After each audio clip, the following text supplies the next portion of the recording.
There's a certain kind of silence that only comes after everything explodes. But before the wreckage, there was a beach. A sunny, obnoxiously perfect day. The kind where couples take selfies with sunscreen-smudged smiles and kids lose their minds over sand castles no one asked them to build. I wasn't there for fun. I was there because my wife wanted a reset weekend. Her words, not mine. "We need this, babe," she'd said, resting her head on my shoulder the night before. "Just you, me, and the ocean. No phones. No emails. Just connection." I should have known. Nobody says just connection unless they're already disconnected. But like a well-trained husband, I packed the cooler, filled the gas tank, and drove 3 hours to a spot we hadn't visited since our honeymoon. It felt symbolic, romantic, even. I was an idiot. The beach was crawling with optimism. Sunlight sparkled on the waves like God was showing off. She wore that yellow dress I always loved, the one that fluttered like it had its own opinions. And she smiled at me. The real kind. Or maybe I just wanted it to be real. In hindsight, it might have been muscle memory. We set up a little picnic under an umbrella. She laughed when I spilled soda on the towel. I offered to walk back to the car and grab another drink, and she said, "Take your time, babe." Again, I should have known. Take your time is what you say when you need time. I came back 15 minutes later, and she was waist-deep in the ocean, laughing with a group of strangers who had a football. I didn't think anything of it. I watched her from a distance, how she moved, carefree and light, like she'd shed something heavy and didn't plan on picking it back up. I smiled. That was the last time I smiled like that. We left before sunset. Tossed everything back into the car, windows down, music playing. I remember how peaceful it felt, like we'd finally found our rhythm again. But about an hour into the drive, she realized she couldn't find her phone. The car pulled over. Panic. Seat cushions flipped. Sand dumped from the cooler. Nothing. "I must have dropped it," she muttered, eyes wide. Back at the beach. It was too late to turn around. We'd already driven halfway home, and she was exhausted. So she did what any exhausted woman does, sighed dramatically and asked me if I could please check with the beach staff tomorrow, just in case someone turned it in. I said sure. Why not? I was still playing the part. The next morning, I drove back. What I found was not her phone. What I found was the truth. I didn't expect to find it. That's the funny part. I showed up to the beach like a man retracing someone else's footprints in the sand, pointless, but polite. The lifeguard station had a little lost and found bin, right next to a cracked boogie board and a pair of SpongeBob goggles. I asked if anyone turned in a phone. The teenage girl behind the counter barely looked up. "Color." "White," I said. "With a cracked case and a pop socket that says Empowered Women Empower Women." I said it like I wasn't rolling my eyes on the inside. She reached into the bin and pulled it out like she was drawing Excalibur from a beach towel. "Yours?" she asked. "Technically," I said. "Hers. But I'm married, so same difference." She handed it over without a second glance. No ID required. I could have been anyone, but I was the right one. Back in the car, I tossed the phone on the passenger seat. It buzzed once. Then again. Notifications popped up like popcorn on a skillet, text bubbles and missed calls from someone named Jay. Jay? Not a name I recognized from our circle. I squinted at the screen, then at the road, then back at the screen. Curiosity was a bad idea, I told myself. But I've never been good at ignoring warning signs once they start flashing. I picked it up. Still unlocked. No passcode. No Face ID. Just trust. God bless her arrogance. I opened the messages. And that's where the story started bleeding. Jay wasn't short for Jessica. Or Janine. Or any other safe, coworker-approved name. Jay sent photos. Selfies. The kind you don't send unless someone misses your mouth more than your mind. He said, still thinking about last night. Beach was a good idea. Can't wait for the next get lost in the waves moment with you. She responded with a kiss emoji. And a heart. A heart. She hadn't sent me a heart since Christmas 2021, and that one was next to a digital receipt for socks. My hands started to tremble. Not with rage. Not yet. That came later. This was disbelief. The kind that punches you in the gut, then politely asks if you'd like it again. I scrolled further. Their last conversation was the same day we went to the beach. When I went to the car to get drinks. 10 minutes is all I need, he wrote. She'd sent back a winky face. The pieces fell into place like a jigsaw puzzle from hell. I sat there in the car for a long time. Phone in one hand, wedding ring suddenly feeling like it didn't belong on the other. This was no flirtation. This was a routine, and I'd been driving the getaway car. I looked up at the rearview mirror and didn't recognize the man staring back. But I knew one thing for sure. He wasn't going to stay quiet. I didn't go home right away. Instead, I sat in that car on the edge of the beach parking lot, the ocean murmuring behind me like it knew something I didn't. Her phone was still in my hand, and against every ounce of common sense, I kept scrolling. It wasn't just Jay. Oh no. This woman, my wife, was running a full-blown romance franchise. Jay was the headliner, sure, but there were cameos. A guy named Ryan, who apparently owned a boat. D, who liked to call her Red and send Spotify links at 2 a.m. Even a saved contact under the name Therapist that, upon closer inspection, was about as therapeutic as a bottle of tequila and a locked door. But Jay, he was the main character. Their texts ran deep, months back, full of inside jokes, secret locations, and lines like, "He still doesn't know, does he? You deserve to be touched like you're made of fire. Tell him you're going on a yoga retreat again." A yoga retreat. That's what she called it when she left for Palm Springs in January. I spent that weekend repainting our kitchen cabinets while she was getting spiritually realigned by someone else's hands. I laughed, not because it was funny, but because the absurdity of it all had hit the point where laughter was the only thing left before screaming. I looked at the beach, at the people walking barefoot across the sand, not knowing a man's entire marriage had just disintegrated in a Nissan. Eventually, I drove home. Calm, controlled, that dangerous kind of quiet rage. When I walked through the front door, she was on the couch with a face mask on and a show paused on the screen. She turned, surprised. "Hey, you found it?" she asked, reaching for the phone like it was just another piece of laundry. I didn't hand it to her. I walked over to the kitchen table, pulled out a chair, and sat down. Then I placed her phone on the table face up, open to the chat. Jay's chat. Her smile faltered. "Wanna explain this?" I asked, my tone so level it could have doubled as a lie detector. She didn't speak at first, just stared at the screen like it had betrayed her. Then she said the one line no guilty person should ever say when caught with their fingerprints on the grenade pin. "Why were you snooping through my stuff?" I laughed again, a short, bitter bark that made her flinch. "Because your stuff just shattered 10 years of my life."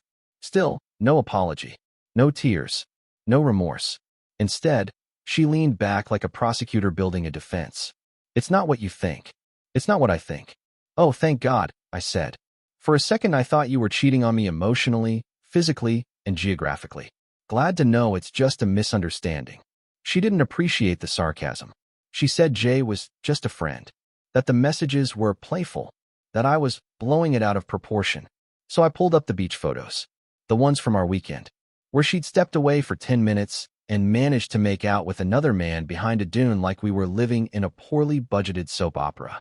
Her jaw tightened. "You're invading my privacy," she snapped. "Privacy," I said. "You're married.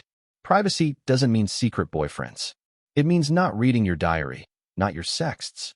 She stood there, arms crossed, suddenly more angry than ashamed. "You've changed," she said. "No," I replied. "You did.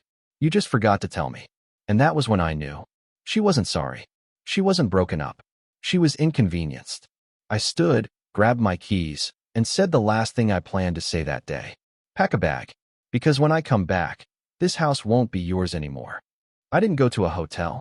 That's what she thought I'd do. Storm out in a rage, sleep in my car, call a friend, lick my wounds, and maybe cry into a whiskey glass while staring out a rain-streaked window like some tragic rom-com husband with a bad Spotify playlist. But no, I went to my office.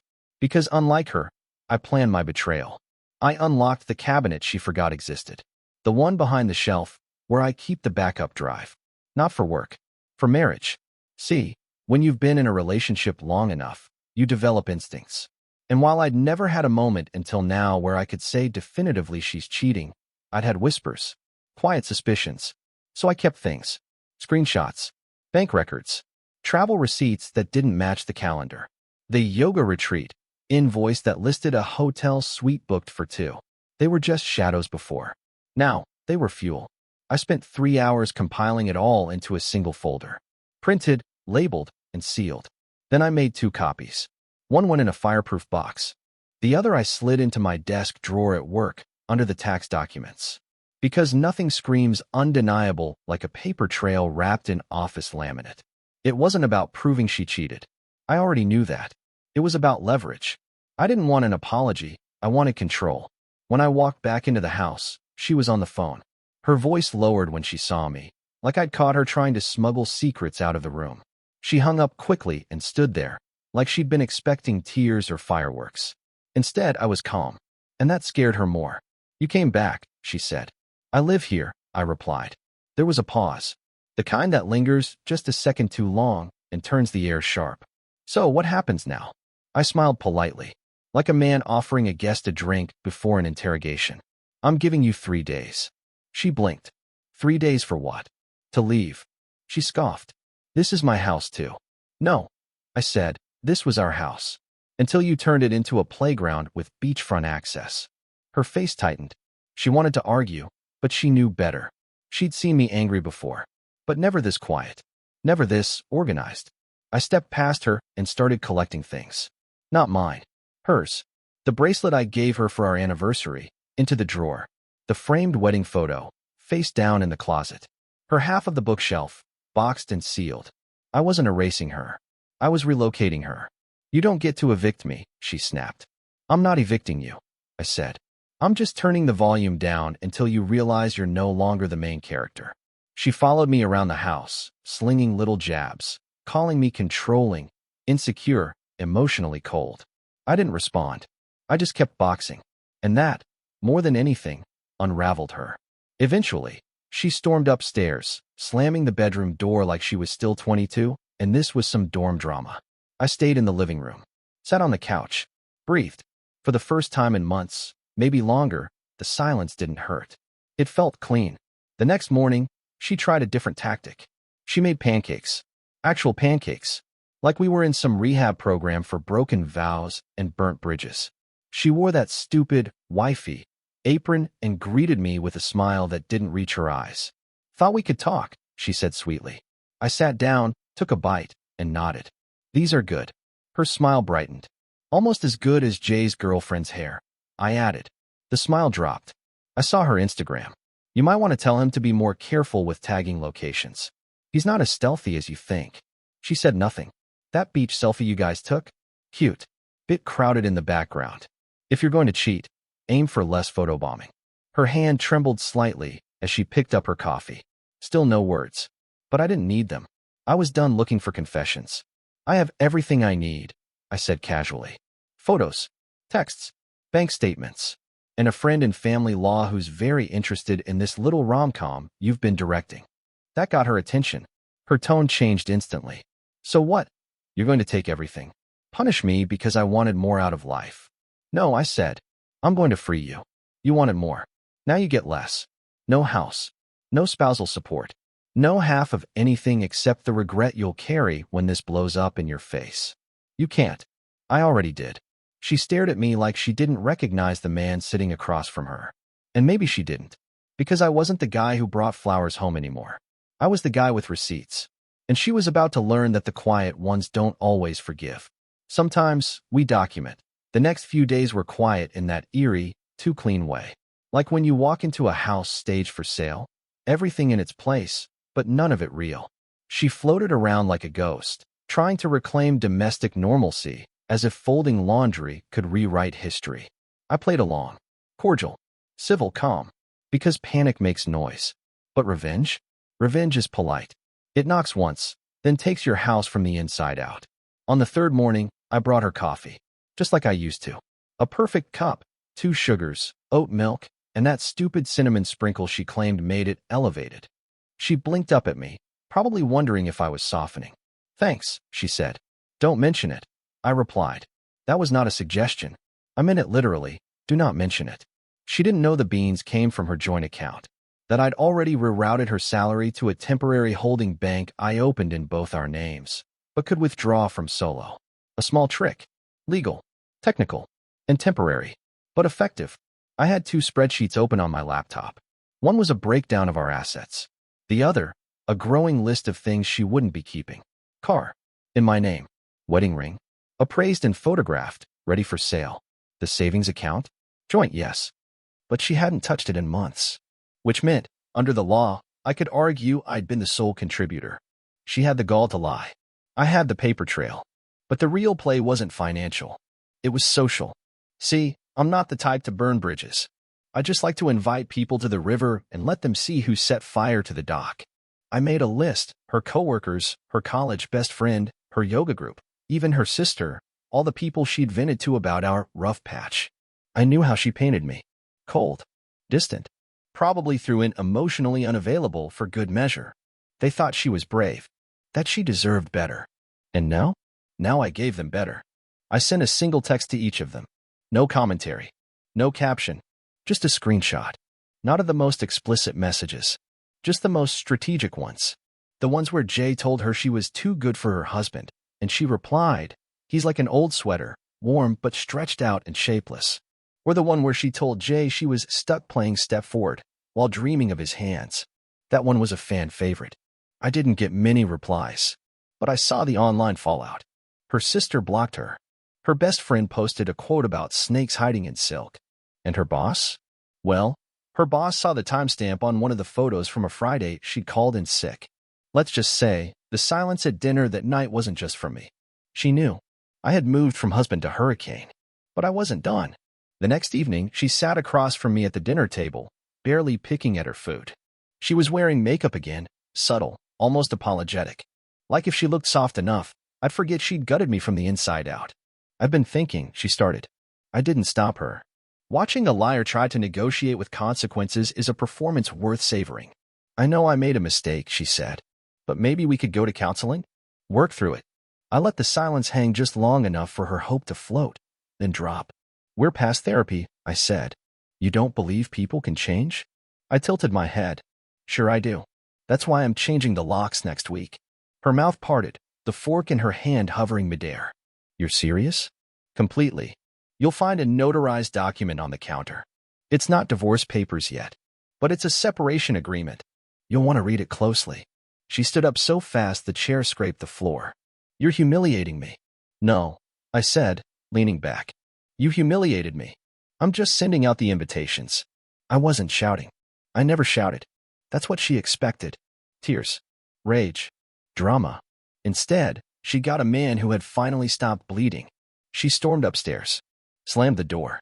Probably called Jay if he was still answering. I sat there in the quiet, feeling something close to peace. Not joy.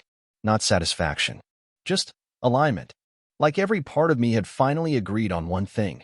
She was not coming back from this. That night, I took her wedding dress out of the attic. She'd kept it, stuffed in a garment bag like a memento of a woman she no longer was. I laid it out on the guest bed, took a photo, and texted it to her. Caption: "Would you like to keep this for your next performance, or shall I donate it to someone who still believes in vows?" No reply. Didn't need one. You don't really know peace until you've watched someone who burned you realize they brought gasoline to a flood. The morning after I left the wedding dress on the bed, she didn't come downstairs. No angry texts. No breakfast negotiations. Just silence.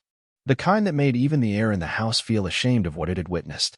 She'd become a ghost, haunting the same walls she'd poisoned, but without the power to touch anything anymore. I didn't check on her. I wasn't cruel. I just wasn't hers anymore. That part of me, the part that held my breath for her attention, that twisted itself into a version she wouldn't roll her eyes at, that guy was gone. I left her a note on the counter. "Your lawyer can contact mine. Please be out by Friday. If you need boxes, they're stacked in the garage under what's left of my trust." Then I walked out the door. No ceremony. No lingering. Just quiet boots on the hardwood as I stepped out of the ashes. My brother took me in for a bit. He didn't say much when I showed up with a duffel bag and eyes that had aged a decade in a week. He just nodded toward the spare room, slapped a cold beer in my hand, and let me breathe. That night, I slept like a man who'd finally stopped waiting for someone else to keep their promises. In the days that followed, I got surgical with my healing. I cut the dead weight, muted mutual friends, canceled the couple's hiking trip, returned the anniversary gift I'd ordered but never gave her, a hand-bound journal with her initials etched in gold leaf. The shop asked if I wanted to exchange it for something else. "Yeah," I said. "You got anything for a guy who just found out he was married to a parasite?" They gave me a coffee mug that said, "World's Okayest Ex." I kept it. Therapy followed. Not the lie on a couch and cry kind. More like, sit down with a stranger and dissect your own blindness kind. I told the story. Laid it out clean. And when the therapist asked how I felt about it, I answered with one word. Free. Not angry. Not bitter. Just done. And that terrified her more than any threat ever could. Because when a man is done, he's not throwing punches. He's digging foundations. A few weeks later, I stopped by the house. It wasn't mine anymore, not emotionally.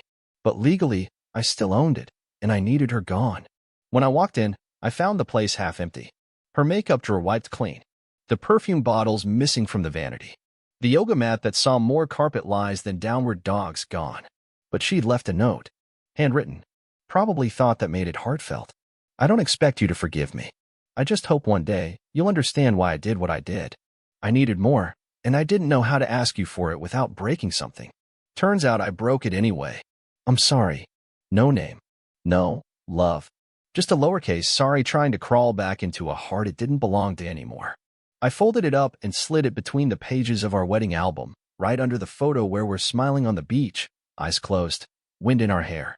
I wanted to remember what lies looked like when they wore white. That weekend, I threw a little house cleansing party. Just a few close friends, a grill, and some good whiskey. We didn't talk about her much.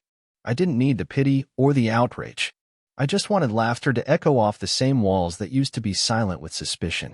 One of my friends, Mike, looked around at the cleared-out living room and said, "So what now? You gonna sell the place?" Feels like too many ghosts. I took a sip from my new favorite mug and smiled. "No," I said. "I'm gonna renovate." And I meant it. Not just the walls. Me. The next month was sweat and sawdust. I gutted the bedroom, new paint, new floors, new bed. I took a hammer to the closet she used to hide in, both literally and emotionally. Replaced it with a bookshelf filled with things I actually read. I built a home office where her yoga room used to be. Reclaimed the backyard with a fire pit. Tossed out the wine glasses she bought for entertaining and replaced them with whiskey tumblers that clinked like armor. And when it was all done, I stood in the center of my rebuilt house and realized something. I wasn't fixing it for her to regret leaving. I was fixing it so I wouldn't regret staying with her for as long as I did. I posted a photo of the new living room on social media. Just the fireplace, the reclaimed wood shelves, and a caption that read, "Same house, different man." A few people reached out. Some offered sympathy. Some wanted the full gossip. But one message stood out. Jay. Yeah, that Jay. Apparently, his situation had changed.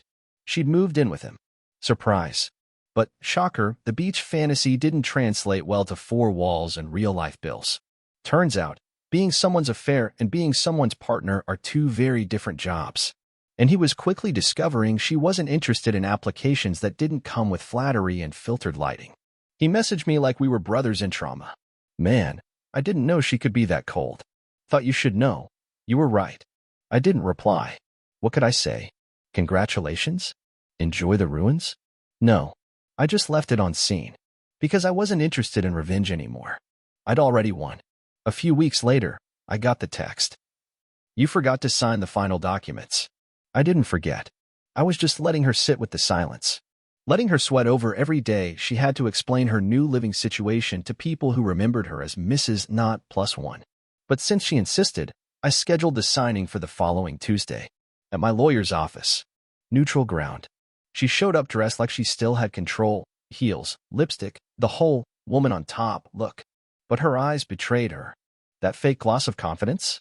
Thin as rice paper. The receptionist gave us our respective pins. I didn't look at her.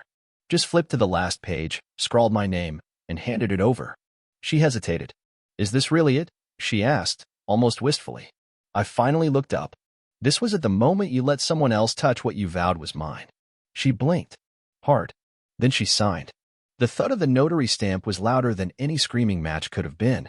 After the papers were filed, she sent one last message. I hope you're okay. I blocked the number. Not to be petty. Just to be finished. She wanted closure. I wanted peace. And those two don't always live in the same house. My friends told me she'd started floating in different social circles. No more yoga. No more brunches. Just a woman constantly rebranding herself like a product on clearance. You can't really move forward when your past is still sitting in someone else's inbox. I had deleted her. She had archived me. Big difference. And Jay? He was apparently out of the picture too. Not surprising. Fantasy doesn't do well under fluorescent lights and real bills. His Instagram went dark after a string of vague, taking time for me posts. I guess karma really does believe in recycling. I didn't just survive. I evolved. A year later, the house looked nothing like it used to. I'd built a gym in the garage. Took up boxing. Not for violence, just for the rhythm, the release, the focus. I started mentoring at a local community center, talking to younger guys going through their own relationship meltdowns. It felt strange at first, me, the ex-husband with scars and a sarcasm streak. But those guys didn't need pep talks. They needed truth. And mine was simple. You can't save someone who enjoys drowning. And you sure as hell can't build a future with someone who treats loyalty like an optional feature. One of the younger guys asked me once, "Do you still think about her?" I smiled. Sometimes. But only the way you remember a car crash you walked away from. It was a Friday afternoon when I got the envelope. No return address. Just my name. Inside, a handwritten letter. Her handwriting. I didn't open it right away. I left it on the kitchen counter. Went for a run. Ate dinner. Took a shower. By the time I opened it, I already knew what it would say. It was full of, "I was stupid," and "I miss who we were," and "You were the only real thing I had." At the bottom, "If you ever want to talk." I'm still here. I folded it carefully, put it back in the envelope, then lit a match and watched it curl into ash in the sink. Because here's the thing about betrayal. It teaches you that some people don't miss you. They miss the access. And once you learn to lock the door, they'll spend the rest of their lives knocking on ghosts.